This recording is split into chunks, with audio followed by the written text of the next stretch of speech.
it's okay to not be normal. It's okay to do what I want to do. This is my own. And so with that, I started on my journey and I said, I'll do it myself. And I did. And I never thought about training formally. It's not a prerequisite, even when you come into my studio in terms of employees. It's about passion and love for what you're doing. Most important.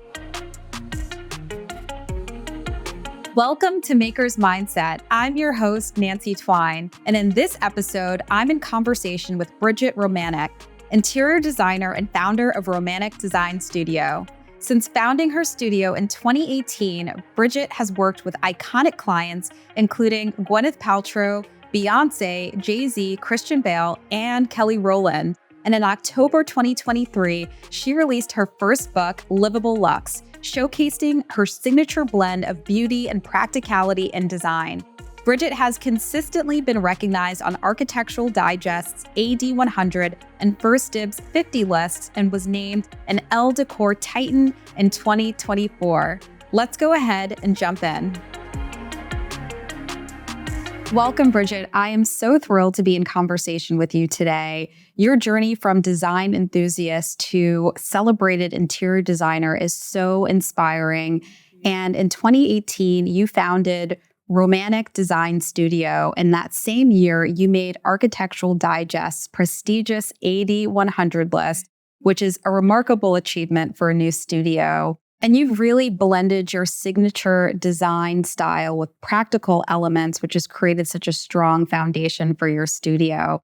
And I want to start by diving into your origin story to really understand the experiences that have fueled your passion and your entrepreneurial spirit.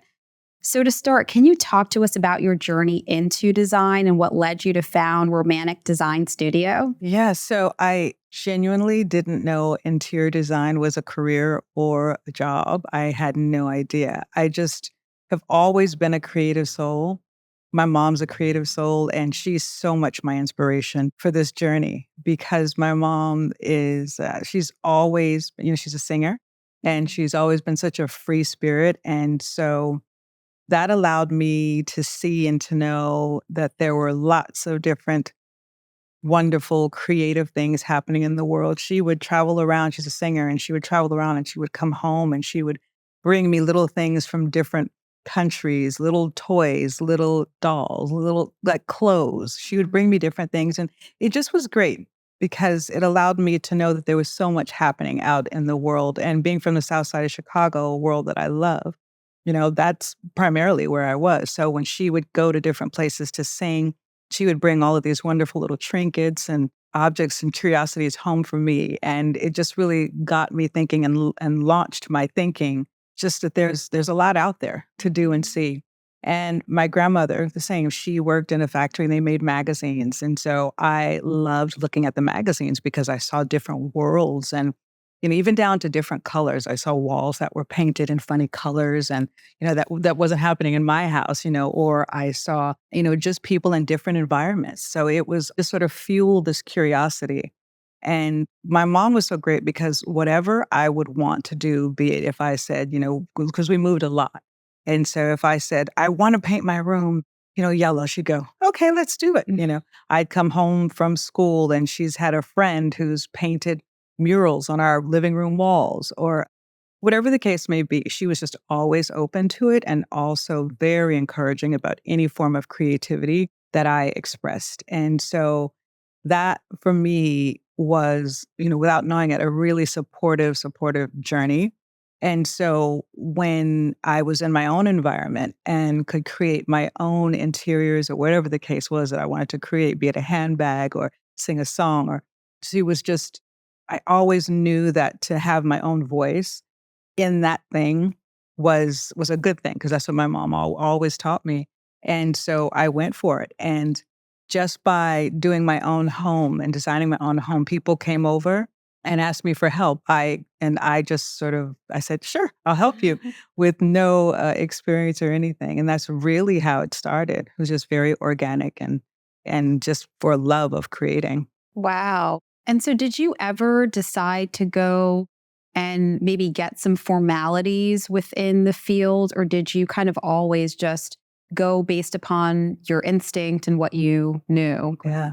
I really didn't know that there were any formalities. And when people would tell me, that, and that's one of the reasons I started as well, is when we were going to move into our own home.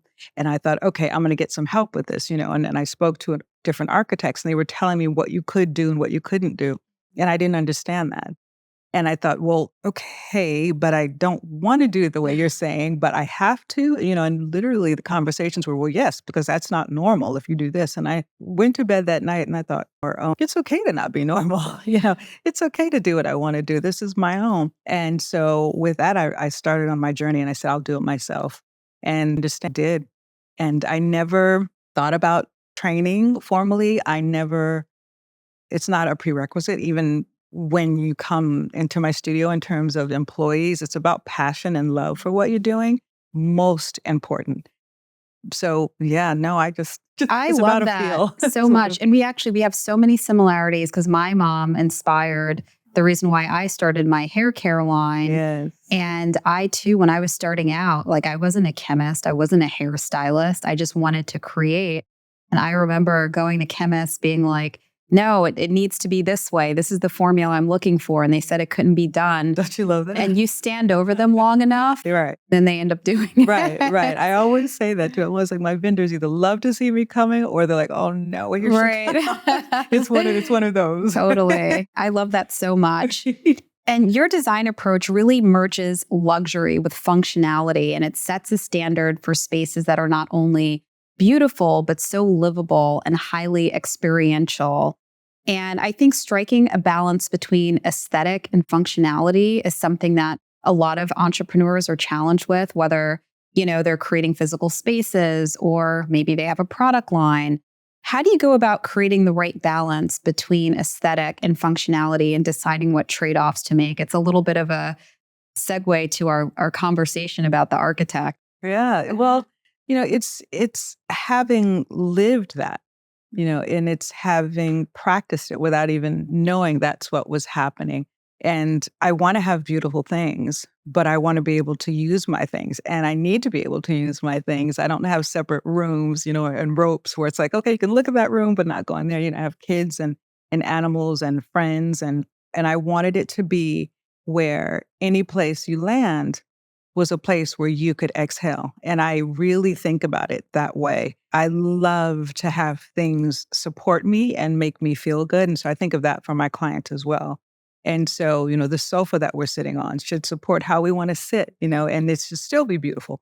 And so I require a lot out of whatever I'm choosing, but I do that because when I walk away, I want my clients to really feel like they are supported in their homes. It's usually their largest investment and they're trusting you with this. And so that's a big deal. And so I want to give it everything I've got. And, selfishly not have them call me and say, this composition is so that if someone puts a jacket down, it's all off, or, anything Right. like that they actually can live in it and love it. And that is very, very possible. And I think more vendors and more makers are thinking about that as well. Not that something is just pretty, but you want to be able to use, you need to be able to use it. And I think that comes in the way of shape and fabrics and just how things are made. The thought process is growing. And I love that. Yeah. And taking it a step further, as a designer, you're often working to bring your client's vision to life in a lot of ways. So how do you ensure that the final outcome is still a product of you while also sort of aligning with what your client wants? Because I will never show something I don't love, because I think that would be doing a disservice.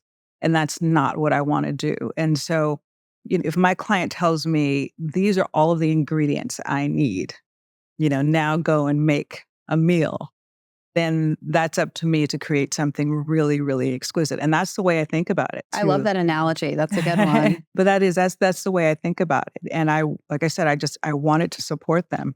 Because as much as I think that house or that, commercial project, whatever it may be, is my baby at the moment, it's really theirs.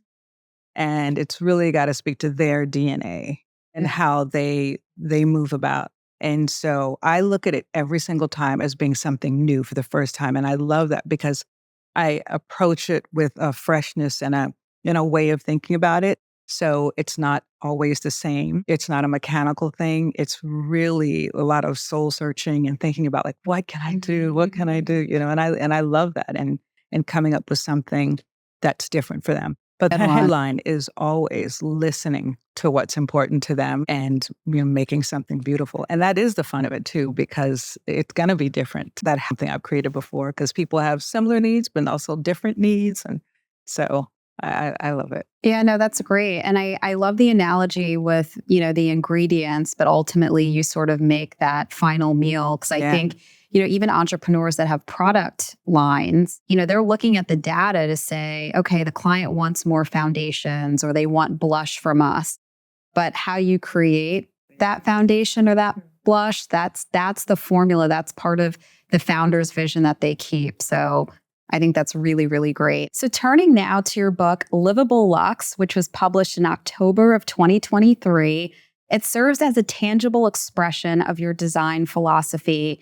And I'm really curious to know what inspired you to encapsulate your design philosophy into a book, and what did you hope to communicate to your readers through this work? Well, I had been asked for a little bit over the past couple years to do a book, and I was kind of saying no, because I think of coffee table books as like being so great. It's such a ceremonial like thing that happens for me. I'm going to get the book and I'm going to lay it out, and it's just a really big process. I love it, so I wanted to feel like I can contribute something to that, and so I finally said that okay, let's go for it. Let's do it because the story I want to tell is different. My story is different. And so if I'm going to do a book, that could be part of the process and that could be part of the storytelling. So it won't be just beautiful images. It will be how those homes came to be, how I got involved with them, who my clients were, and the exchange that we had. And I loved it for that reason because I designed so much from feeling and the soulfulness of it. And so getting to tell these stories was a nice addition to that because sometimes I look at coffee table books and I love them, you know, but maybe the story is just maybe about a fabric or something that was done. But I spoke to my relationships and some of the clients that I've had and some of the journeys that I've had. And it was great. And at the time last year when it came out, my firm was 5 years old and I kind of thought, well, what can I say with the 5 years worth of work? But what was so great is looking at imagery and like sort of looking at things that I loved and rooms I'd created and looking at them and looking back at them. I'm like, oh my gosh, and it's sparking such a nice memory. So it was a beautiful exercise. Yeah, I love that you took the time to really story tell because you're right. Oftentimes you see, photos of these beautiful spaces, but you don't know like the bigger why behind it and sort of what the process was like. So that's really special. Well, as you know, creativity is such a powerful force, but sustaining it day after day, especially in a very high demand field, can be a lot, right? Absolutely. And I would love to dig into some of the practices or mindsets or just things that you do to help you constantly innovate and keep your vision fresh. And how do you work through those moments when maybe inspiration feels a little out of reach for some reason? I walk. I mean, I wish it were something so much like bigger and deeper than that I could say, but I walk. I will excuse myself and I will go for a walk. And I love to do that because designers always say and that we're inspired just by our surroundings. And it's really true. So when I'm walking, I'm just sort of free and I'm able to just, you have to be conscious. You have to be aware of what you're doing, where you are. And for me, it's just sort of a way to cleanse. It's like a cleansing. It's like a removal of anything that's happening because I have to be so present of my surroundings and where I am and what I'm doing. And it allows me, it's like a form of meditation for me. And so I love to do that. And along the way, I possibly see things I haven't seen before. And that happens to me a lot, like there's nothing is no one's more creative than Mother Nature, So I will see shapes, I'll see colors, I'll see someone wearing something, a color combination that I hadn't seen before. So as long as I'm conscious when I'm walking, it's a really great experience. And I usually come back fueled. I'm not a big spa person or anything like that. I love creating so much that if I'm not doing it for even a day or two, like I'm itching to do it. Right. And that's what actually keeps the creativity going and fueling it because I do love it so much. But in those moments where I'm like, okay, the day has maybe been about more back of house and being able to create, that is definitely when I'll walk or definitely when I'll take the time in the moment to go somewhere else, sort of unplug here and then plug it back in over there. Right. I'm a big walker too. I love walking. I actually started walking a lot during the pandemic Yes. because I just like had time. And what's crazy, one of the reasons why we're here right now is that during the pandemic, I actually moved to this hotel for 4 months and I Oh my lived gosh. here. And actually, that's how I started to fall in love with interior design. I had never been in lived in a space like that. And I got so curious. I mean, it's a whole nother story, but I'm really into interior design myself. Oh, I love it. So next time you're in Miami, you have to come to my place and you can tell me if I did a good job because I did it all by myself. I didn't want any help. I was like, I'm going to do this myself. Oh, okay. I love that. But when I was here, I used to literally just walk around Santa Monica and I would do the same. It's just so meditative. You get your steps in, you get fresh air, and you can really just be and observe. Yeah, it's true. So I think that I'm not Very the only present. one because I was like, is this just me? No, it's so great. It's so great to just get, just be present. Because I feel like so often we sort of get up and like, here's my routine, here's what I need to do. And you can not be present because you're so used to those steps and those, in those routines. And so it is great to sort of jar yourself for a moment and do something else. Yeah, sort of wakes up the cell. Definitely.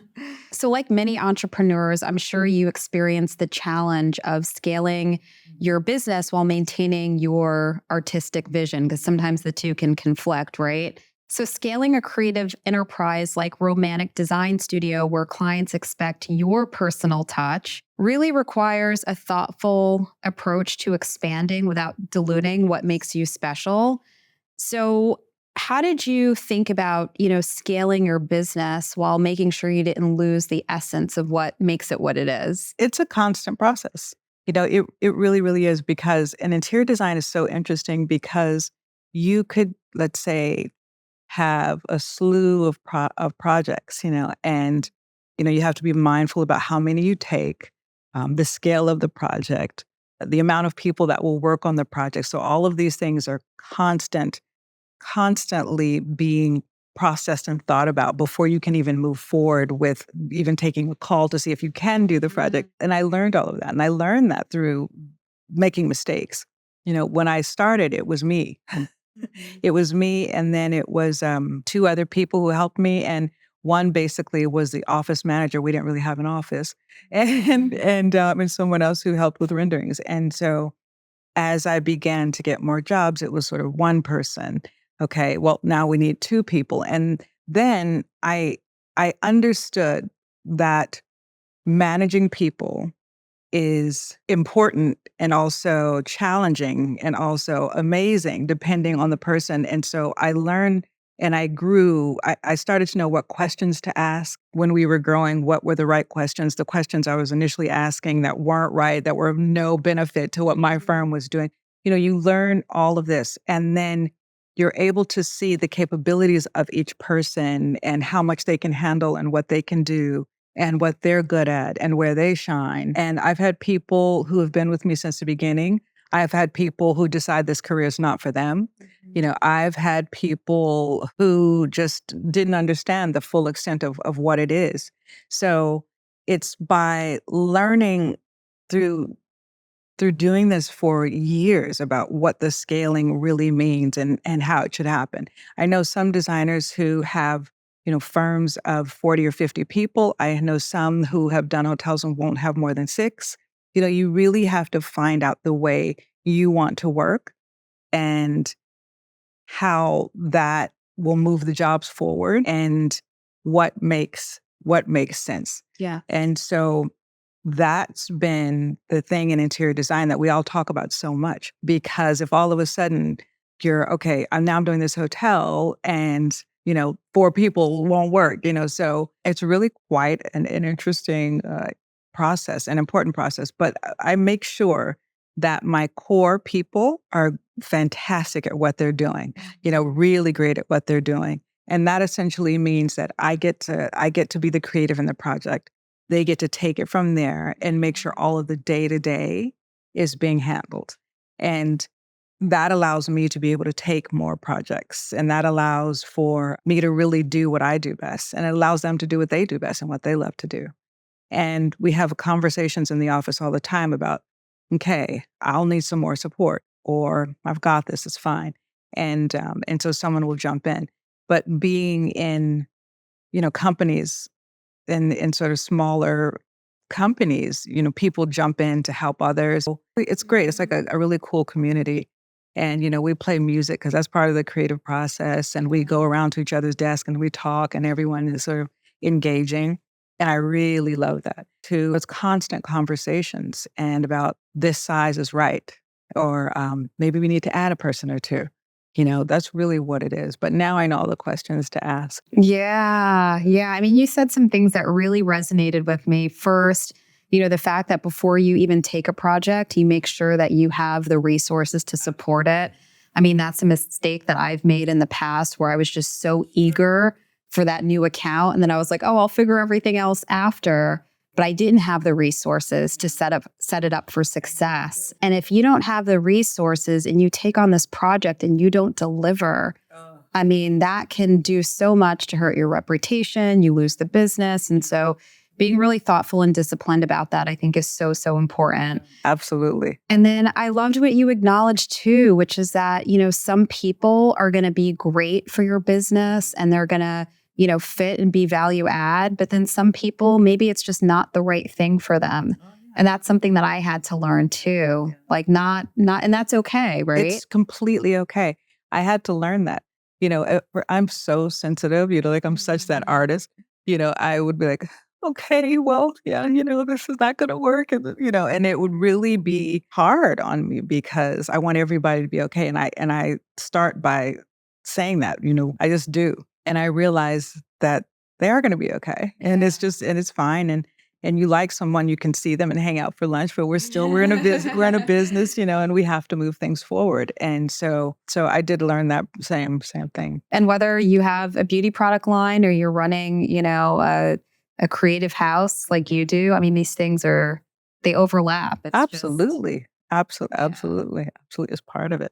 And making sure like personalities work well together, because we're all in this together. That's right. That's really how I see it. We're all in this together, yeah. Absolutely. And with Romanek Design Studio so tied to your personal aesthetic and expertise, how do you balance being the face of the brand while empowering your team to expand your business? And you talked a little bit about this. Obviously there's only one you and there should only be one you.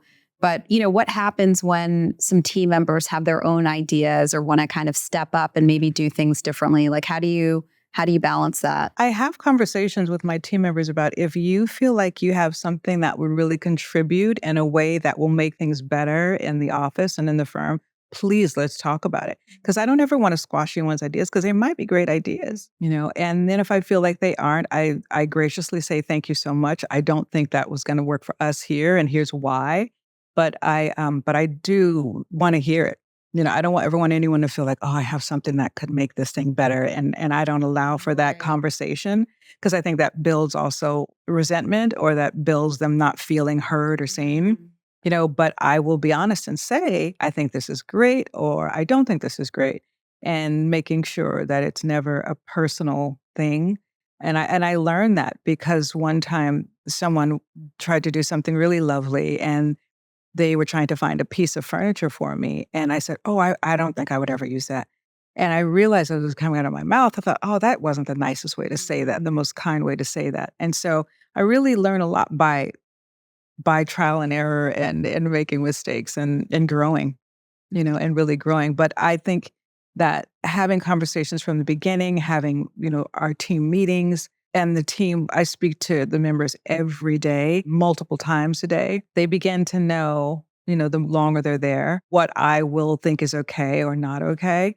And I want to get it to the point of where it's like breathing for them or like second nature to them. And that takes time.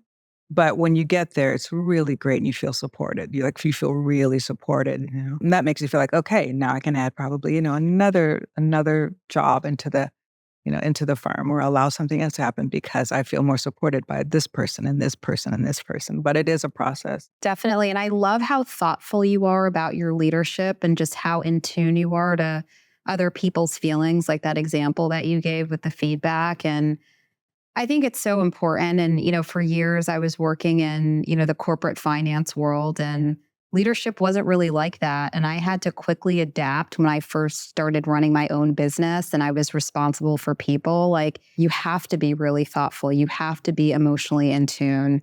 It's critical. But I learned it. I was not great at it initially. And it was never, and I'm still learning. It's never ever meant to be unkind or anything like that. It's just when you're so passionate about something, you want to relay the message and you want to just like, Right. you want to really get it there and wanting to make sure your clients are happy. So it's this whole process. And if a client is unhappy for some reason, you're like, okay, what happened? How do we fix this? But it's learning that how we as their bosses and leaders, how we're affecting them to do better versus affecting them to feel like they can't do better or they just don't know what they're doing, and these are all things that were brought to me in conversations. And so I had to learn. And the thing about it is I do take in the information. I won't say, I would never, I don't know, I try to take in the information and say, okay, did I do that? Let me step out of that. Did I do that? Did that really happen? Oh my gosh, and I am one who will completely go and say, I really apologize if that came off a certain way. That's not what I meant. It's just my passion. I will never be the person who's just, I did it's just, no. I mean, ultimately, I know it's my decision and what happens, but just the way the message is delivered, I want to do it in a way that feels supportive versus making someone feel bad or unseen or not heard. Yeah. But my right hand, he's been with me since the very beginning. And it's so funny because the way we speak to each other is hilarious. Like people would hear us and just be like, oh my gosh. But it's just because we're so close at this point and he knows me so well. So we just laugh, and we can say things to each other and we crack up laughing. But for the most part, I'm just very, mindful. Definitely. So as your studio continues to grow, what's your long-term vision for, evolving? Have you been looking at, product lines or other, creative experiments? Yeah, I never stop thinking about it. I always say like I want to touch from the front door to the back door or even the backyard, like I really do. And I love being able to take something that has a function and make it unique and make it really something special. And so product lines I think about that a lot. I think about that a lot, sofas, rugs, like doorknobs, TV frames, all of it, objects, all of it. I think about it all the time. And I'm always taking things in and, like I said, giving vendors a hard time with making things and coming up with ideas. And sometimes they're happy and sometimes they're not. But I'm like, we can do it. So I'm always thinking about things like that. And that is part of my long-term goal to have products everywhere. I love that. Absolutely. Well, that's exciting. I'm going to be, first in line when that happens. Well, thank you so much. I will let you be the first to know. I will let you know. Amazing. So cool. In a very creative industry, you made sure to also emphasize the importance of strong business skills. How did you go about developing the business savvy when you were starting to scale your studio? Did you have any mentors or advisors that you would call for support? I didn't. I have colleagues now that we speak to each other all the time, and which is so wonderful. But I was really new to the industry, and so I didn't have mentors or anything. But someone had said to me one time, which I thought was phenomenal, if you don't know something, have someone in the room that's smarter than you at that particular thing. And business and math and all that's never been my strong suit. So it was a case of finding people and having conversations and getting them to understand what I want to do and what I am doing and what my goals are, and having those conversations and interviewing people and then saying, okay, this is someone that I want to bring into the company and I want to work with, and that sees me and sees what I want to do. And it's going to help me do that and help me get there. And someone who is, I'm so in the day to day of making things happen and move forward that someone who's zoomed out a bit who says, Bridget, okay, let's look over here and here's what you need to do. And this is looking good and this is not looking so good, and it's really so helpful to have that. And different people in different arenas with what I want to do are now part of the team. And it's really fantastic because it really helps me to understand and to be clear, on how I'm moving forward because they, specialize in those arenas and can say to me, this is what's happening. Yeah, it's really great. And I think it's really good perspective because I think in any field, especially when you're the founder, you can't do everything and you're not going to be good at everything. And so being really understanding of like, what are my passions? What do I love doing? What am I really good at? But what are all the other things that the business needs to survive? And how do I find subject matter experts to plot into those roles? Like that is key. That is so important. And it's that thing where you feel like, okay, I'm going to do it all. I can do all of it. And I'm going to make it all happen. And no, you're not. Right. Exactly. No, you're not. Yeah. And that's not said in any way other than a supportive way, because just knowing and not being upset with yourself because there are only 24 hours in a day and, you need to spend those days doing what you do that makes the company move forward. And the other things that are hugely important, if those things get neglected, then the company does not move forward. As creative as you want to be, you have to have some sensical things really in the mix and happening. So that's very important. Yeah, really important. And building on the foundation of a strong, business skill set, you launched Empower the Designer Retreat, which is about helping to equip up and coming designers with the tools that they need to succeed. What inspired you to launch this retreat? And are there specific skills or competencies that you believe all entrepreneurs need to have, even if they have those other team members? Yeah, Empower the Designer came from doing panels and speaking on panels. And then there would be designers that would come up to me afterwards and, and I was like, oh, they're so sweet. They, want to come tell me that they like my aesthetic, how sweet. And they're like, no. That's what we want. We want to know about the business side of it. And what I learned is that in our industry, I have colleagues that have been doing it for 30 years and 40 years, and then colleagues who have been doing it for 5 years. And, we had a lot of the same questions still. And so there's no real clear answer. You could have 5 designers in 5 different ways that they work. And so the idea was with the Designer is just to have communication, have exchanges and conversations, but also know that here are some things that should absolutely be taken care of in your firm so that your firm can move forward. And here are some things that you shouldn't be doing. So it was just, 2.5 days of that. And it was so fantastic. And I got so many emails and texts about, people learning so much because our industry, even though it's been around for a long time, it's still sort of new in a funny way.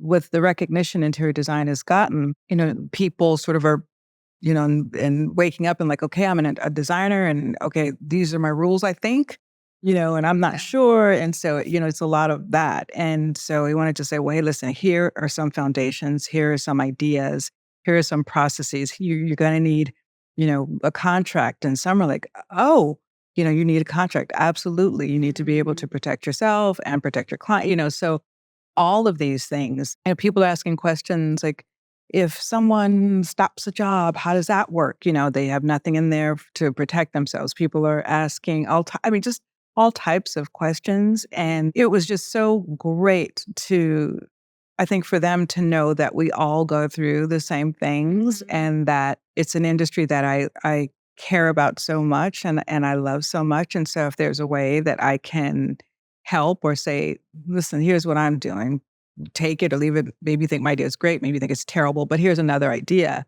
Was just really great. It was really great to do. Yeah. Not only is it impactful, but it's so awesome to see you giving back to your industry. And that way, I think it's so important to just help others. Absolutely. I think so. I think so. Yeah. I also think too that, it's a case of I did a panel with some very big designers, and it was really nice because it was such a camaraderie there. And it's just this idea that people are gonna choose who they choose as their designer. You know what I mean? It's there's work for everybody. It's totally, completely fine. It would be great if we could help each other and just, talk about things. Yeah. Yeah. Yeah, definitely. Well, pivoting a little bit, I did a lot of research and I've got to say your client roster is really impressive. You've collaborated with icons like Jay-Z, Beyoncé, Gwyneth Paltrow, and it doesn't just speak to your talent, but it also speaks to the trust and the credibility that you've built with your clients. And I'd love to know about how some of these collaborations with these clients came about and were there pivotal moments or connections that opened those doors for you? I can just say that they came about in unexpected ways, which was really, really nice. I just received a phone call and, my mouth was on the floor, kind of just like, I can't believe that I'm getting this phone call, and had a meeting and we went to work, and it could not have been lovelier people, like just lovely. What was great about that and working with people who have access to seeing lots of different things, it's really fun because it's my job to try to show maybe something they haven't seen or haven't had exposure to, or, fresh ideas. And so it's really doing that has been absolutely incredible. Just absolutely incredible because it makes me grow and being able to show things and knowing that they understand the artistry of it. This was just such a great gift, and of the allowance of something like, you're an artist, and we see what you do, and we're going to let you do that. It was just so fantastic and so great. And with Gwyneth, she and I had known each other, but I knew her well before I was doing interior design, and she just sort of asked me for my help, and I said, "Sure." And that just started that whole process in which we had a year of we had so much fun. Like, we just had so much fun. We laughed, and she's one of the funniest people. And I'll show her something, and if she loves it, it's like, it's great. And if she didn't like it, she would say the funniest. I would be on the floor laughing. So yeah, she's just like my sister, become my sister. And I mean, it just was so much fun. And yeah, it was like really, really great. Yeah. I love that. Those relationships are so special. Yeah. Well, we both know that the entrepreneurial path is rarely a straight line, and resilience is often what separates those who thrive from those who maybe give up too soon. And I'd love to know how you were able to build resilience as you worked your way up, especially in those early days. I'm sure there were some no's or setbacks or disappointments. And we talked about walking a bit, but are there any other sort of practices that you do to stay motivated and strong when things don't go as planned? Well, I will say that that happens to everybody, I think, all the time. I think that that's part of the story.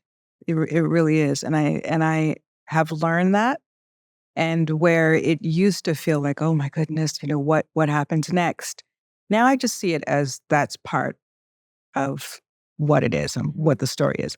Someone said to me before, and this is really a challenging thing, but someone said to me before, if someone walked up to you, Bridget, and said, "You are the most beautiful woman in the world that I've ever seen," okay, and just walks up to you and says that one day, and then the next day somebody walks up to you and says, "Bridget, you have to be the most unattractive person I've ever seen in my entire life," that you were able to take it the same way. And I thought that was so powerful because it's just a case of saying, things happen. Things happen. Things great one day, maybe not the next day. It's how you walk through it and how you move forward and how you take it. And so when things feel tough or challenging or all of that, that's okay. That's okay, because that really is part of the journey. And being such a soulful person, being such a creative person, I like to try to use that, and get something out of it. Not every day is going to be a walk in the park. not every day is going to be where you're just, walking around like everything's great, and especially in the world we live in, we see things, we're part of things, but it's how we deal with it, and I believe for me, it's like having that feeling like, okay, this has happened. And now you get up and you keep going. And I always said this way, like the one appointment we can't miss is dying, right? So what am I going to do before? What am I going to do before?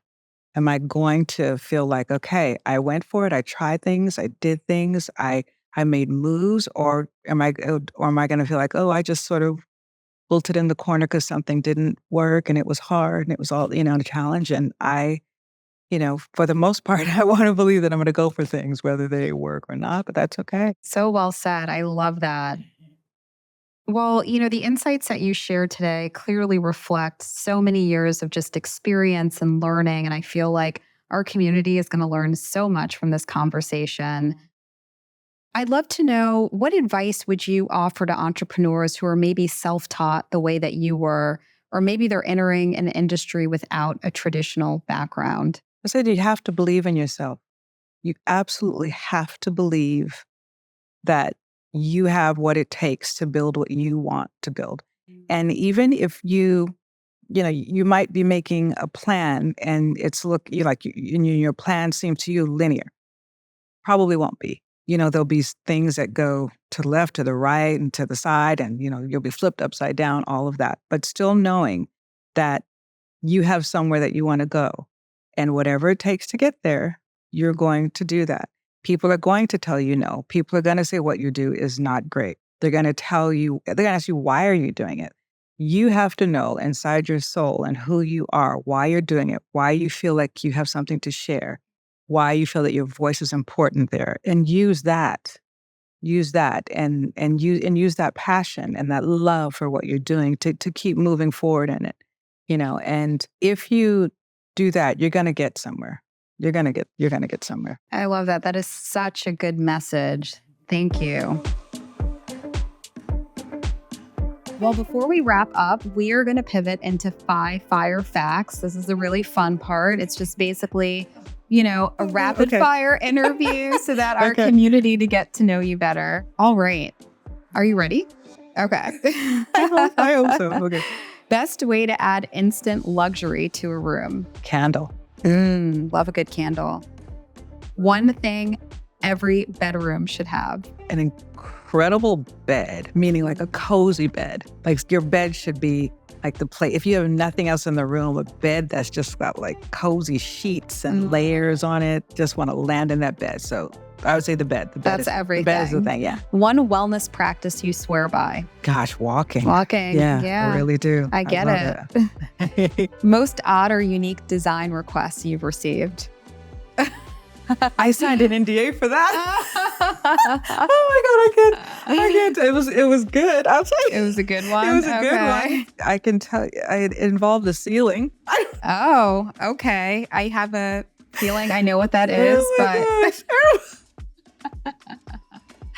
wow, I'm sure you've seen it all. Oh my goodness. Favorite spot to unwind in your home? Ooh, my den.